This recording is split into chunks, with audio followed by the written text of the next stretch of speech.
여러분 안녕하십니까? 저는 40대 후반의 한 남성입니다. 제가 이곳에 글을 쓰게 되기까지 얼마나 많은 시간이 걸렸는지 모르겠어요. 썼다 지웠다를 수십 번 반복하며 드디어 용기를 내서 오늘은 글을 마무리해보려 합니다. 사람 사는 일이 어쩌면 이렇게도 힘들까요? 상처 주지 않고 또 상처받지도 않으면서 그저 평범하게 살아가고 싶었건만 끝내 그건 너무나 힘든 일인 것 같네요. 몇 년 전 제게 있던 너무나도 황당하고 기가 막힌 일은 아마도 평생 지워지지는 않겠지만 그래도 뭔가 마음의 짐을 덜고 싶습니다. 그럼 지금부터 제 이야기를 잘 들어봐 주세요. 저는 남들이 보기에는 좀 유별날 정도로 아끼고 절약하는 스타일이랍니다. 오늘도 아파트 재활용 쓰레기장에 뭐 쓸만한 것이 나왔나 기웃기웃거리며 하루를 마감하고 있죠. 제가 워낙에 가난하게 살았는지라 절약 정신이 몸에 배어서 더 그런 것 같아요. 성격적인 부분도 있지만요. 저와 같은 시대를 살아가던 사람이라면 홀어머니와 함께 사는 것이 얼마나 힘든지 다들 잘 아실 거예요.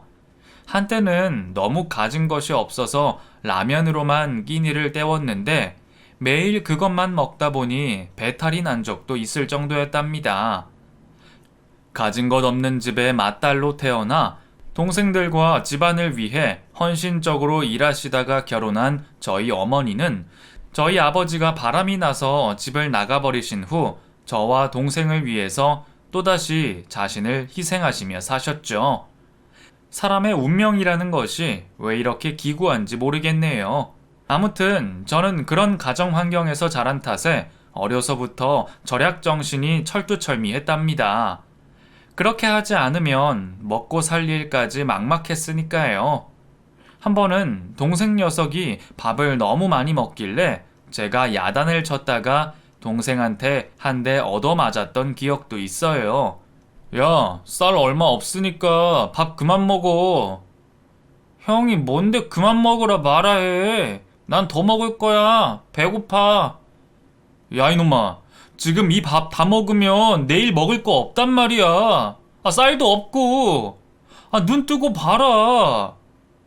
그래도 싫어. 그만 먹으려면 형이나 그만 먹어.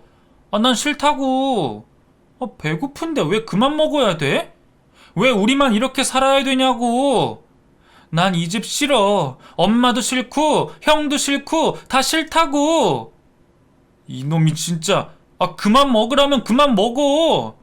저는 순간 남동생의 밥그릇을 빼앗아 버렸고 화가 나서 이성을 잃은 동생은 제게 주먹을 한 대 세게 날려버렸습니다. 자신도 모르게 나온 주먹질이라 동생 역시 너무나 당황했고 저희는 그 후로 한참을 그렇게 울었던 것 같네요. 12살 정도밖에 안 된 아이들이 다음날 먹을 밥 걱정에 제대로 배부르게 밥도 잘 못 먹는 삶을 살았던 그때를 생각하면 지금도 눈물이 앞을 가립니다. 그렇다 보니 저는 점점 작은 것에도 집착하고 단돈 1원도 아껴 쓰는 쪼잔한 사람으로 성장했던 것 같아요. 성인이 되어 직장 생활을 할 때에는 하루에 쓸 수 있는 돈을 정해놓고 그 계획대로 철저하게 생활을 했었어요. 버스비, 점심값, 저녁값을 정해놓았는데 만약 거기서 오버가 되는 일이 생기면 다음날 회사를 걸어서 퇴근할 정도로 살았답니다. 그렇다 보니 연애 한 번을 해볼 여력이 없었어요. 버는 돈의 일부는 어머니의 생활비로 들였고 남동생이 군대에 가기 전까지 도움을 주어야 했으니까요. 조금 구질구질할 정도로 살아가던 제가 조금 돈의 여유가 생긴 것은 나이 30이 가까워질 때 제 월급도 꽤 오르고 동생도 자기 앞길 찾아 살아가다 보니 그제서야 조금 제가 버는 돈에 여유가 생긴 것 같습니다. 그때부터는 정말 미친 듯이 열심히 저축을 했던 것 같아요. 거의 버는 수입의 80% 정도를 저축하며 자동차도 사지 않고 옷도 사지 않았죠. 전혀 총각 같지 않은 스타일로 똑같은 3벌 정도의 옷을 번갈아 가면서 입고 다녔었는데 그때 회사 여직원이 저를 보며 이런 말도 했답니다. 대리님, 대리님은 옷 진짜 없나 봐요. 진짜 이번 생일에 옷을 사주던지 해야지 원. 아, 왜? 나 이상해? 이 옷이 얼마나 괜찮은 옷인데. 내가 제일 좋아하는 옷이라고. 대리님 혼자 괜찮으면 뭐해요. 남들 보기엔 별로구만. 대리님도 연애도 하고 그래야죠. 언제까지 혼자 그렇게 지낼 거예요? 연애 해본 적 없죠? 딱 봐도 없겠구만. 아이, 들켰네. 때가 되면 나의 운명의 짝이 나타나겠지 뭐.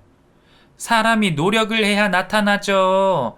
그 꼴을 해서 있으면 어떻게 나타나요?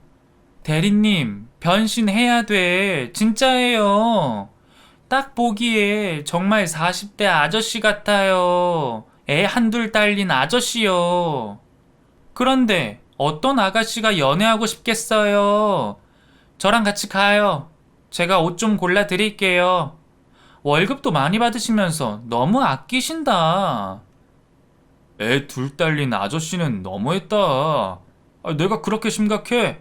그 정도야? 암튼 이번 주 주말에 제가 최대한 저렴하면서도 깔끔한 옷으로 골라드릴 테니까 시간 내요. 알았죠? 돈만 그렇게 생각하고 살다가는 인생 끝나요. 대리님도 대리님 인생 사셔야죠. 여직원은 제가 안타까웠는지 옷을 좀 골라준다고 했고 저는 그 여직원과 함께 난생 처음 아울렛 옷 매장을 찾아갔습니다. 와, 정말 이런 데 와보니 멋진 옷들이 많더군요. 마네킹에 입혀놓은 옷들을 보니 진짜 제가 그 마네킹이 되고 싶다는 생각도 들었고 신발이며 벨트며 눈을 돌아가게 하는 것들이 상당히 많았습니다. 그래도 의복비로 챙겨준 돈이 한계가 있었기에 부푼 마음을 자꾸만 가라앉히고 있었는데 여직원이 딱 한 벌은 제대로 된 옷이 있어야 나중에 여자를 만날 때 유용하다고 하면서 꼬시는 바람에 제가 생각한 금액보다 2배는 더 높은 금액의 옷을 사게 되었지 뭐예요. 아무튼 그래도 그 여직원 덕분에 꽤나 멋진 옷 한 벌을 갖게 된 저는 며칠을 집에서 도시락을 싸서 회사에 다녔고 운동도 할 겸 집에서 걸어 다니게 되었답니다. 그때가 아주 추운 겨울이었는데 집에 오는 길에 찬바람을 맞아 감기까지 걸리긴 했지만요. 저의 30대는 그렇게 지나갔고 2년 정도가 더 흐른 후 드디어 연애라는 것을 해보게 되었습니다. 지하철에서 우연히 소매치기 장면을 목격하게 되었고 그 자리에서 큰 소리로 알린 후 범인을 잡는데 아주 큰 도움을 주었었거든요. 그때 소매치기를 당할 뻔한 여자분이 제게 너무 고맙다고 하면서 연락처를 준 적이 있었습니다. 그날은 경황이 없고 놀라서 그냥 집으로 갔었는데 다음 날이 되고 너무 감사하다고 하면서 제게 따로 연락이 왔더라고요. 저기, 안녕하세요. 어제 너무 감사했어요. 아니에요. 뭐 그 자리에 계셨다면 누구라도 그렇게 하셨을 거예요. 제가 먼저 봤을 뿐이죠 뭐. 아닐걸요? 저 이번에 한 번이 아니에요. 사실은 몇 년 전에도 소매치기 당한 적이 있었는데 그때는 진짜 쥐도 새도 모르게 가방을 칼로 그어서 지갑을 쏙 빼갔더라니까요. 아, 그러셨구나. 자꾸 소매치기를 당하시게 돼서 어떡해요. 저 정말 이번에는 큰 돈도 들어있어서 얼마나 조심하고 있었는데요. 근데 또, 아무튼 너무 감사하고 어떻게 이 감사의 표현을 해야 할지 모르겠어요. 일단 식사라도 대접해드리고 싶어요. 저 어제 그쪽 아니었으면 진짜 집도 날라가고 큰일 날 뻔했거든요. 안 그러셔도 되는데 저는 정말 괜찮습니다. 아니에요. 제가 안 괜찮아요. 이렇게 모르는 척하는 것도 예의가 아니죠. 어찌됐건 연락처도 알게 됐으니 제가 모르는 척 할 수가 없어요. 오늘 시간 되시면 저녁 대접해 드릴게요. 그녀와의 인연은 이렇게 시작되었습니다. 그날 저녁 약속 장소에 나가 그녀를 자세히 봤는데 딱 봐도 소매치기가 잘 붙게 생긴 아주 고급스러운 스타일이더라고요. 진한 향수 냄새부터 시작해서 세련된 머리 스타일, 뾰족한 구두, 그리고 하늘하늘거리는 예쁜 옷까지 딱 봐도 부잣집 냄새가 풍기는 스타일이었답니다. 저는 저도 모르게 그녀에게 소매치기가 붙는 이유에 대해 말을 해버렸어요. 저기 근데 그쪽 보면 소매치기가 붙을 것 같아요. 제가 보기에도 돈이 많아 보이고 힘도 없어 보이거든요. 그러니까 딱 좋죠. 제가 그렇게 보여요? 그럼 작전 성공이네요. 알고 보면 저 돈 한 푼도 없어서 좀 있어 보이고 싶은 그런 여자거든요. 네? 아, 그러시구나. 근데 전혀 그렇게 안 보이세요. 매우 고급스러워 보이시고, 뭐랄까, 지갑에 돈이 많아 보여서 소매치기들이 좋아할 것 같다고 해야 하나? 와, 다행이네요.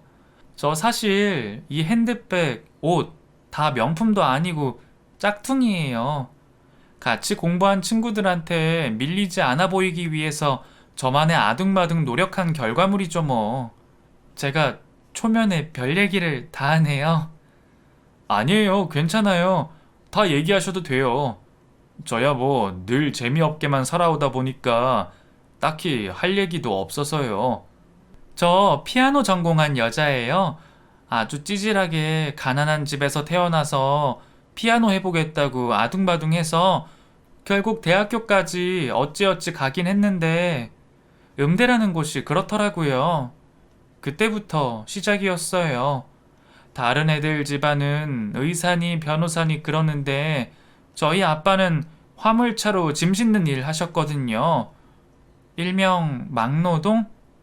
엄마는 공장 다니고 아빠는 그 일 하시고 저 진짜 어렵게 레슨도 못 받으면서 대학교 간 거라니까요. 근데 저희 집 진짜 싫었어요. 벗어나고 싶어 미치는 줄 알았어요. 그러셨구나. 저도예요. 밥이 없어서 라면만 먹다가 배탈 난 적도 있고, 동생이랑 밥 때문에 치고받고 싸운 적도 있고, 뭐 그래요. 그러니까 부담 없이 말씀하셔도 돼요. 어머나, 정말요? 전혀 그렇게 안 보이시는데? 그쪽도 그럼 변신 성공이시네요?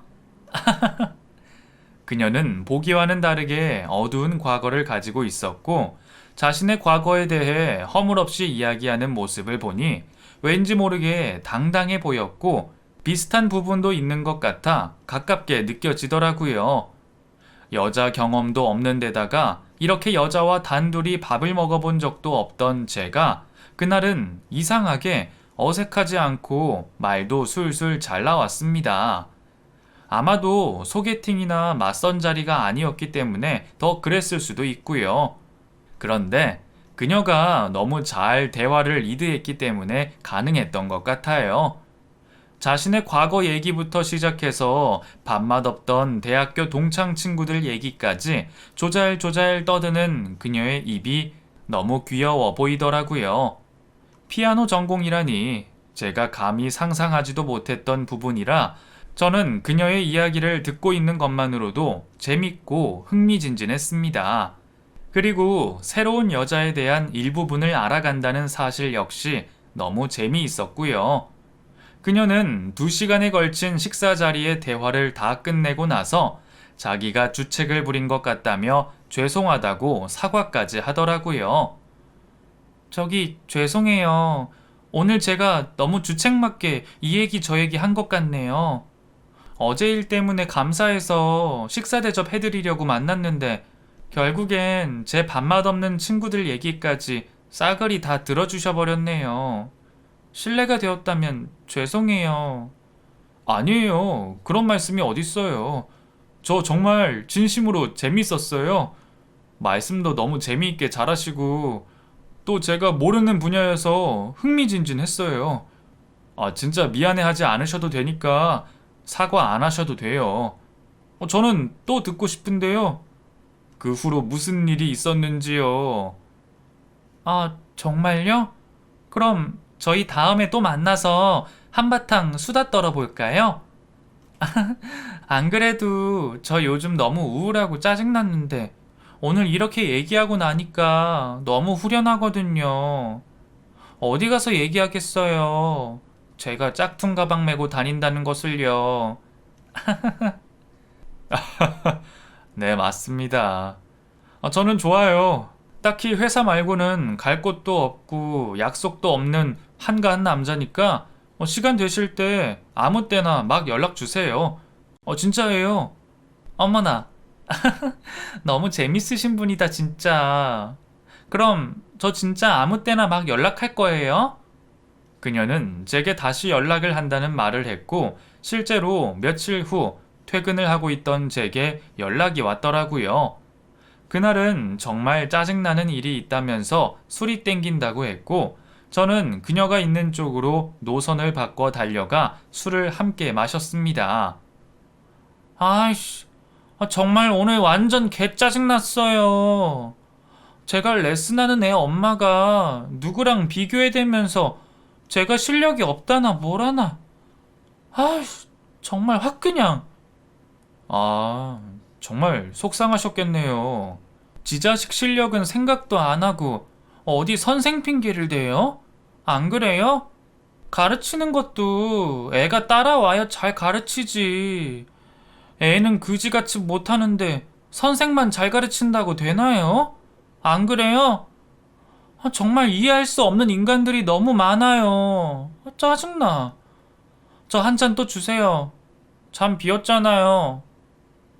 네네. 죄송해요. 너무 빨리 마시는 거 아니세요? 좀 천천히 마시지.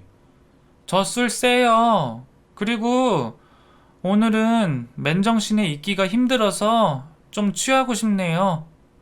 걱정 마세요. 술 취해도 멍멍이는 아니니까. 화가 나 술을 벌컥벌컥 마시던 그녀는 술에 취해 거의 몸을 가누지 못할 정도가 되어버렸고, 저는 결국 그녀를 데리고 모텔로 향했습니다. 그녀의 집도 모르고, 그렇다고 제가 그녀의 부모님께 연락할 수도 없는 노릇이잖아요. 어떻게 할까 고민을 하다가 일단은 그녀가 쉴 곳이 필요하다는 판단을 해서 그렇게 했습니다.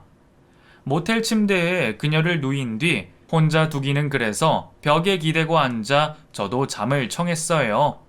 방음 시설이 잘 되지 않는 곳이라 사방에서 야릇한 소리가 들려 조금 민망하긴 했지만 그래도 억지로 잠을 청하려고 노력했습니다. 그녀는 술이 너무 과했는지 자다가 벌떡 일어나 거의 네 발로 기어서 화장실로 들어가 변기를 붙잡고 구토를 하더라고요. 저 역시 그녀를 따라가 등을 두드려주고 입도 헹굴 수 있게 도와주었죠. 그리고 그녀를 부축해서 다시 침대로 데리고 가는데 글쎄 그녀가 팔로 제 목을 감싸 안더니 그대로 침대에 함께 눕게 되었어요. 술에 취해서 그런 것일지라도 저는 너무 행복했고 너무나 저돌적인 그녀의 리드에 맞추어 첫날 밤을 치렀답니다. 그러니까 그날이 제 인생의 처음이었어요. 나이 30이 넘어 찾아온 이 여자에게 저는 아주 푹 빠지고 말았죠.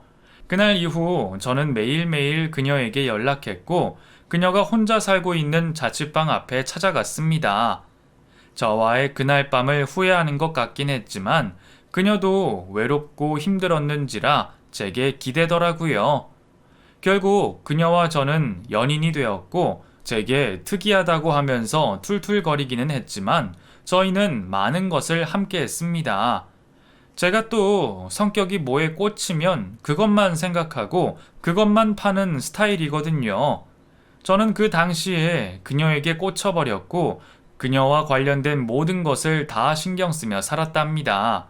아니, 제 자신보다 더 많은 부분을 할애하고 있었다고 해도 과언이 아닐 정도였어요. 비가 오나 눈이 오나 단 하루도 빠지지 않고 그녀의 자취집 앞에 찾아가서 얼굴이라도 보았고, 그녀가 일이 있어 누군가를 만날 때면 근처에서 계속 기다렸다가 그녀를 집까지 데려다 주었습니다.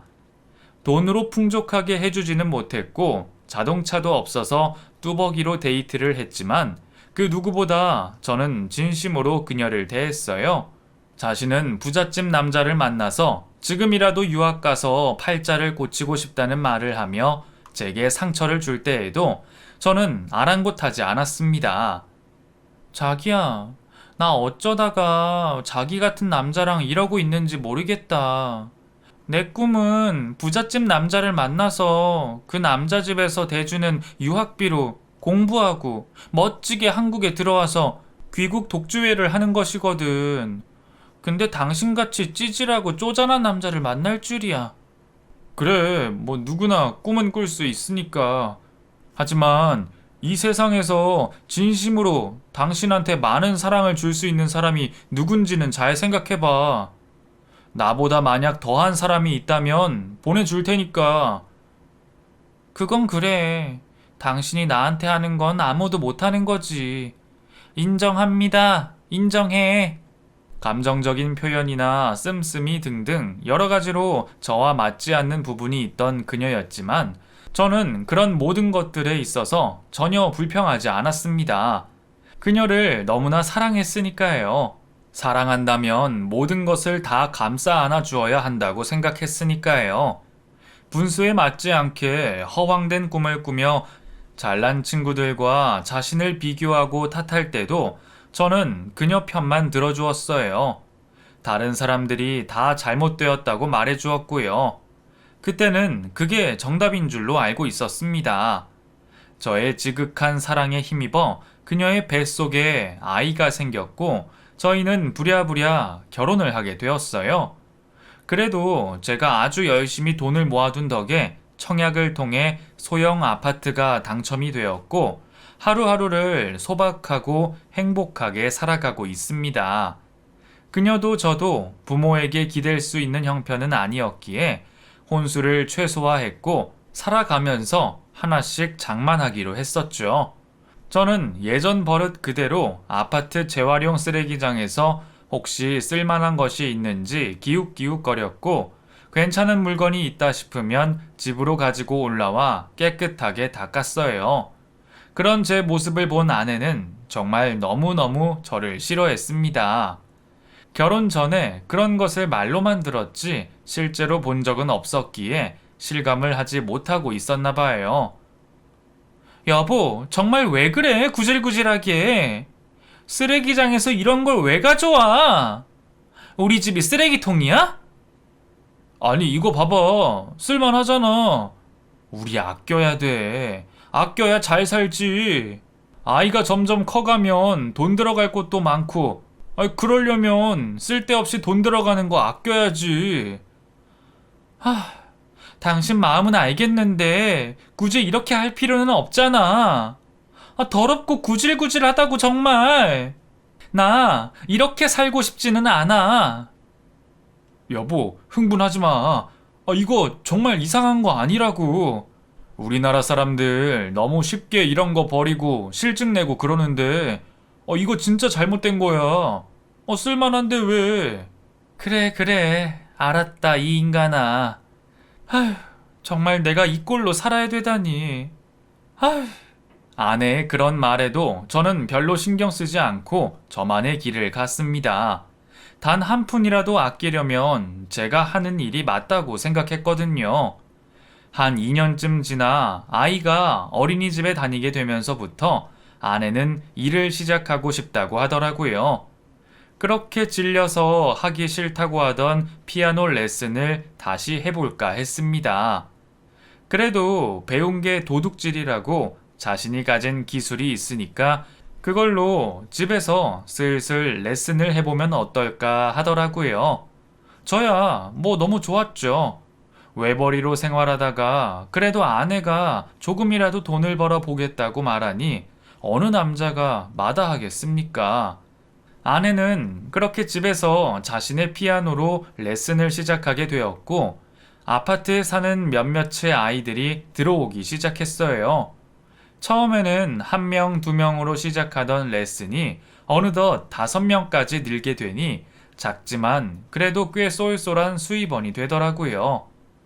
그러던 중 아파트에서 동대표를 하고 있던 젊은 애기 아빠가 피아노를 배우고 싶다며 제게 말을 했습니다.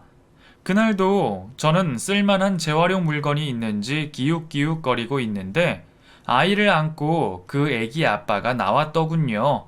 저기, 안녕하세요. 208동 맞으시죠? 그 피아노 레슨하는 선생님 댁. 아, 네, 맞습니다. 안녕하세요. 그 아파트 동대표이신 거 봤어요. 게시물에서. 네. 저기 혹시 저도 피아노 배울 수 있을까요? 제가 육아휴직하고 아이 보고 있는데 하루하루가 정말 너무 힘들더라고요. 여자들 우울증을 제가 느끼고 있는 것 같아요. 어렸을 적부터 피아노가 너무 배우고 싶었는데 이제라도 다시 시작해 볼까 하는데 가능할까요? 아이, 그럼요. 배움에 나이가 무슨 상관이에요. 자세한 건 제 아내한테 여쭤보세요. 제가 전화번호 알려드릴게요. 네. 감사합니다. 정말 감사합니다. 우울증에 걸릴 것 같다며 아내에게 피아노를 배우고 싶다고 하는 그 남자에게 저는 아내의 전화번호를 주었고 그것이 사건의 발단이 되기 시작했습니다.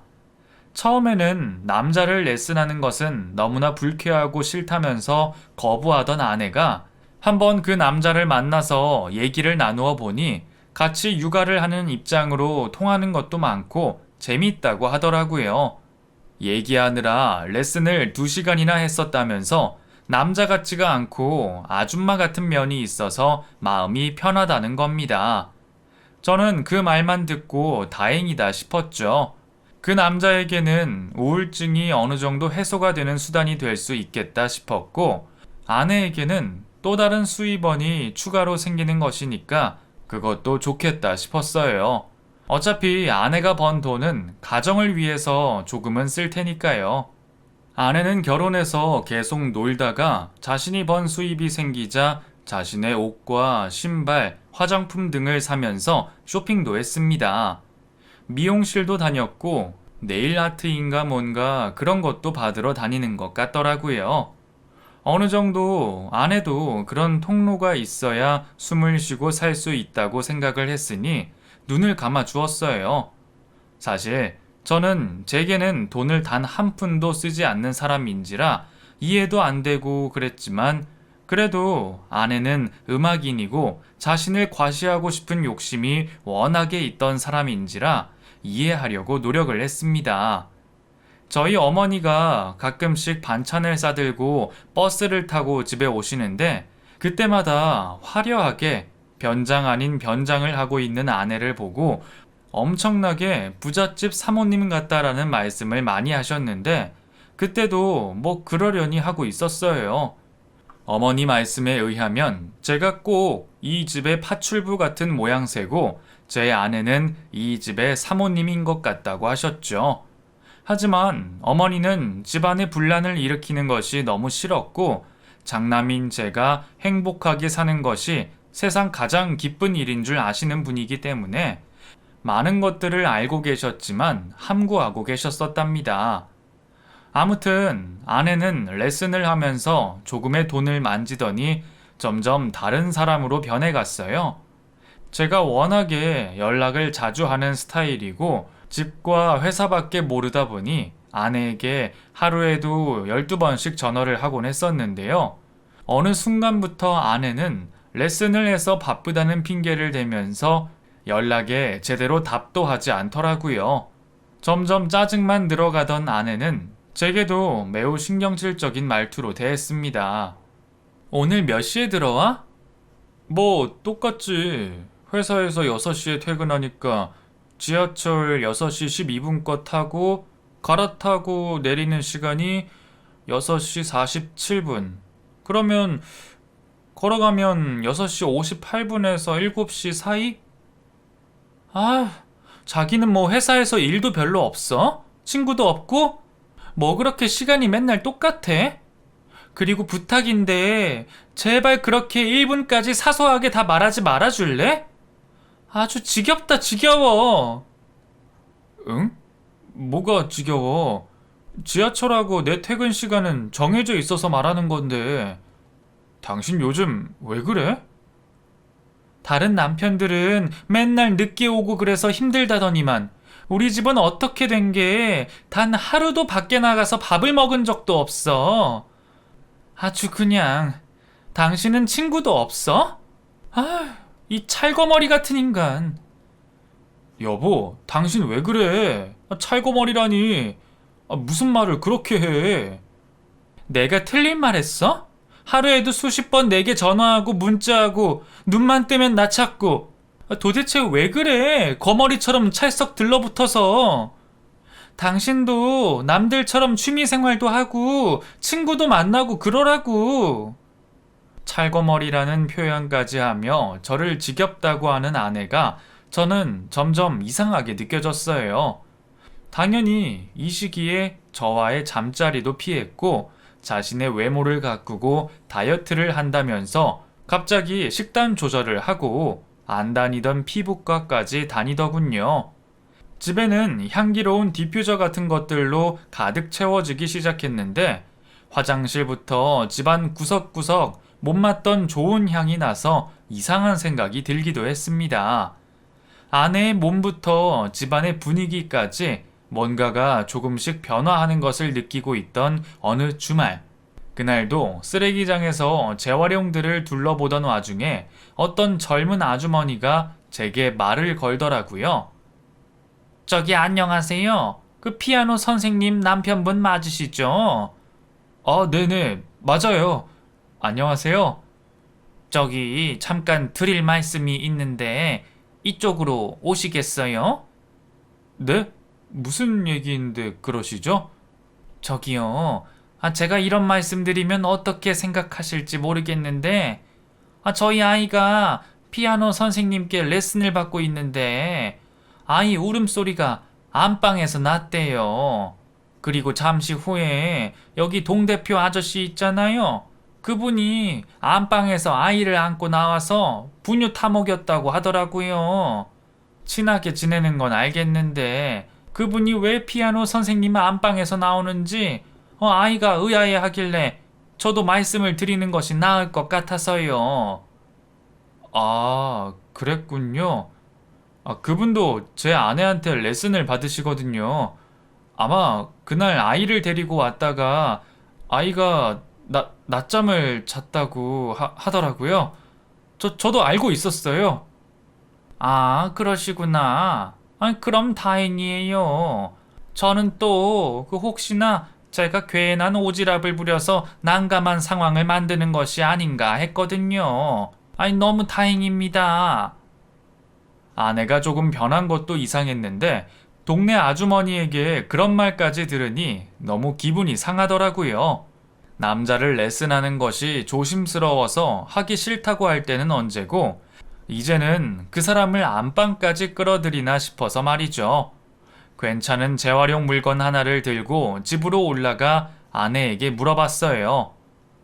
저기 여보, 그 남자 있잖아. 그 아파트 동대표. 당신한테 레슨 받는다는 분. 응, 그 사람이 왜? 요즘도 레슨 해? 피아노 배우냐고. 그럼 배우지. 아이 때문에 정신 없으셔서 매주는 아니고. 근데 왜? 아니야, 그냥. 그 사람은 아이 때문에 회사 휴직한 거지? 시간이 한가한가 봐. 피아노 배울 시간도 있고. 뭐? 당신만 할까? 이렇게 남이 버린 쓰레기까지 주워오는 당신만큼 한가할까? 그딴 거 주워올 시간에 어디 가서 차라리 알바라도 해. 무슨 우리 집이 쓰레기장도 아니고 쓰레기만 잔뜩 주워오고. 내가 정말 구질구질해서 못 살겠다. 아내는 오히려 저에게 무안을 주며 화를 내더라고요. 하나에 꽂히면 또 아무 생각도 없이 그 생각만 하는 제 스타일상 계속 그 부분에 신경이 쓰였어요. 회사에 나가도 일도 제대로 되지 않았고 하루 종일 아내가 어떻게 생활하는지 궁금하기만 했습니다. 아내에게 연락을 해도 잘 되지도 않고 답답한 마음에 아파트 경비원 아저씨께 은근슬쩍 그 남자에 대해서 물어보기도 했어요. 저기 안녕하세요. 수고 많으십니다. 제가 뭐 좀 여쭤볼 게 있는데요. 아, 네네. 안녕하세요. 말씀하세요. 저기 혹시 여기 동대표 하시는 분 있잖아요. 김민수 씨. 그분이 저희 집 쪽으로 자주 오시나 해서요. 아, 김민수 씨? 그 아주 일 잘하고 착하신 분이죠. 그 아니요. 아주 가끔 그 한 번씩 피아노 배우러 간다고 하면서 오던데요. 혹시 몇 시간이나 있다가 나오는지 알 수 있을까요? 피아노는 대부분 1시간 안에 끝나는데. 아유, 내가 그것까지 어떻게 알아요? 여기 할 일이 얼마나 많은데. 왜요? 왜 그런 걸 물어봐요? 아니에요. 별일 아니에요. 그럼 혹시 저희 동 엘리베이터 CCTV 확인 좀 해볼 수 있을까요? 아니, 이 사람 이상한 사람이네. 아니, 그런 건 무슨 사건 터질 때나 보는 거지. 아무 일도 없는데 그냥 아무나한테만 보여주고 그러는 거 아니에요. 그런 건 동대표나 경찰 이런 곳에서 합의해서 보여줍니다. 여기 아파트에서는 애초에 그렇게 결정이 났다고요. 경비 아저씨는 별일도 아닌데 펄쩍 뛰면서 강하게 반대를 하시더라고요. 마치 뭔가를 숨기고 있는 사람처럼 행동하셔서 이상하긴 했지만 그래도 이 아파트를 위해서 고생하시는 분인데 번거로운 일 만들기 싫어서 그러나 보다 하고 말았죠. 뭔가 계속 찜찜한 생각 때문에 집에 CCTV를 달까 어떻게 할까 고민을 하느라 밤에 잠도 설치고 그러던 날이 계속되었던 어느 날 회사에 있는데 급하게 전화가 왔더라고요. 저희 아파트에 불이 나서 지금 7층에 있는 저희 집까지 옮겨 붙었다고 말이죠. 그때가 가을이라 바람도 꽤 불고 비가 오지 않아 막 건조했었는데 다른 집에서 불이 난 것이 저희 집으로 옮겨 붙어 활활 타오르고 있다고 했습니다. 아이는 어린이집에 가 있을 시간이고 아내가 집에 있을 것 같아 너무 두려운 마음에 그 길로 불이 나게 택시를 잡아 집으로 향했어요. 아저씨, 최대한 빨리 가주세요. 지금 저희 집에 불이 났어요. 얼른요. 아이고, 알겠습니다. 지금 차도 안 막힐 시간이니까 내가 빨리 갈게요. 다급한 마음으로 택시에 앉아서 아내에게 전화를 걸어보았는데 신호음만 울릴 뿐 전화를 받지 않더라고요. 아파트 입구에 들어서는 순간 소방차들이 질비해 있었고 사람들이 모여서 웅성웅성거리고 있는 틈을 비집고 들어가 드디어 저희 집 동앞에 도착했는데 제 눈앞에는 상상도 못할 장면이 펼쳐지고 있었습니다. 7층 베란다에 속옷 차림으로 남녀가 매달려 있었는데 그 사람이 바로 제 아내와 어떤 남자였어요. 사람들은 그 주변으로 전부 모여서 손가락질을 해대고 있었고 대롱대롱 매달려서 살려달라고 몸부림치고 있는 두 남녀의 꼴은 진짜 가관도 아니었습니다. 살려주세요. 제발 살려주세요. 사람 살려. 소방차는 그 사람들에게 뛰어내리라고 했지만 차마 그러지 못하고 망설이고 있었고 드디어 사다리차가 그곳으로 올라가 그 년놈들을 태우기에 이르렀죠. 엄마야. 아이고, 나 죽는 줄 알았네. 감사합니다. 너무 감사합니다. 아내의 목소리는 온 동네가 떠내려갈 만큼 아주 컸어요. 그리고 아내의 옆에 함께 대롱 매달려 있던 그 남자가 점점 가깝게 내려오는 순간 저는 다리에 힘이 풀려버렸죠. 그놈은 다름 아닌 제 아내에게 피아노를 배우던 아파트 동대표 김민수였습니다. 저기, 일단 이것 좀 걸치세요. 얼른요. 두 년놈들은 차마 옷도 제대로 걸치지 못한 채 속옷 차림 그대로 있었기에 사다리 차를 타고 내려오자마자 큰 타월 같은 것을 건네주었고 그들은 그 타올로 각자의 몸을 가리느라 정신이 없었어요. 그 년놈들을 구출한 그 순간부터 아파트 단지는 완전히 아수라장이 따로 없었습니다. 야, 이 정신 나간 놈아. 이 미친 쓰레기야. 네가 이러고도 애 아빠냐? 너 육아휴직 낸 게 이렇게 놀아나려고 육아휴직 냈냐?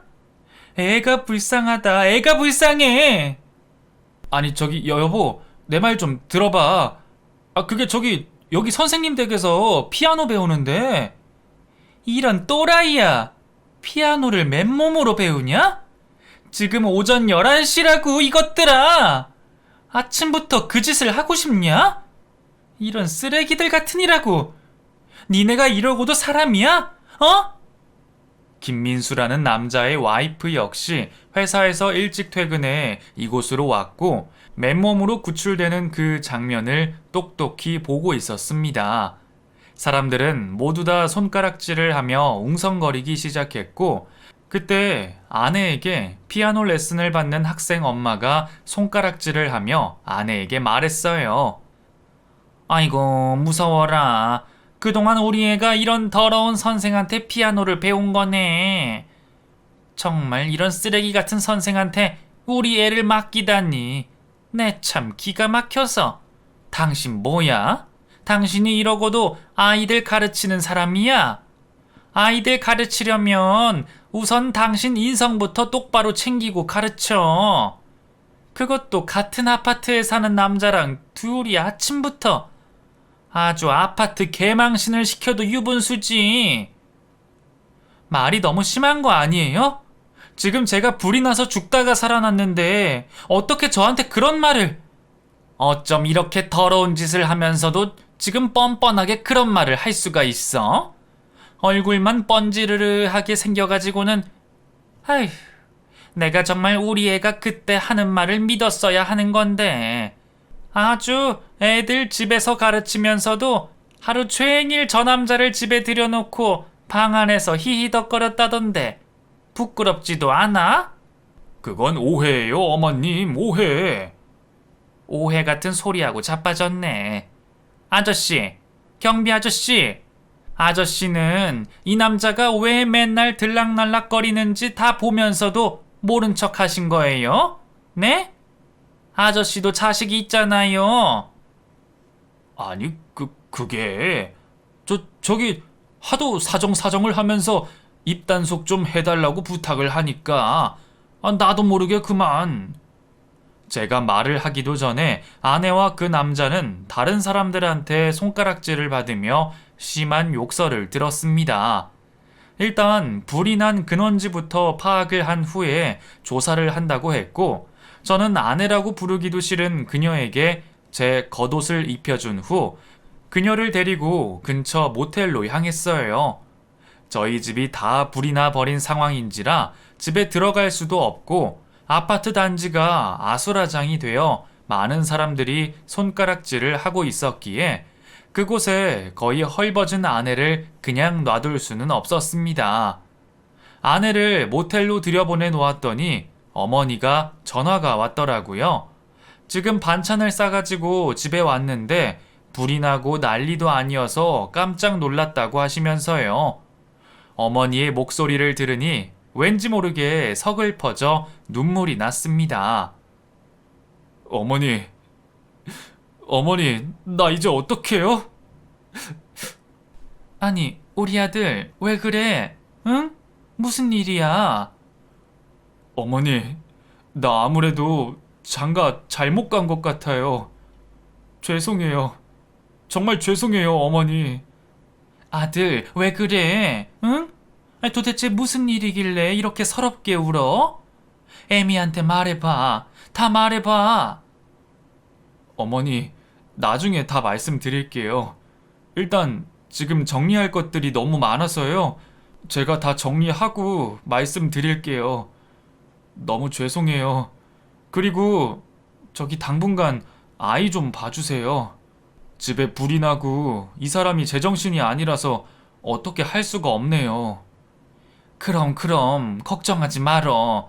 애미가 하도 애기도 못 만지게 해서 내가 그동안 얼마나 애기가 안고 싶었다고. 내가 잘 봐줄 테니까 천천히 다 정리해. 천천히. 그렇게 저는 어머니와의 전화를 끊고 하나 둘 정리에 들어가기 시작했어요. 집에 불이 난 것과 관련된 조사도 받았고 화재 보험을 들어놓은 덕분에 보상도 받을 수 있었고요. 아내는 어떻게 됐냐고요? 저희 아파트에서 아내와 그 남자를 쫓아내달라는 민원이 들어왔고 저 역시 아내와의 이혼을 진행했습니다.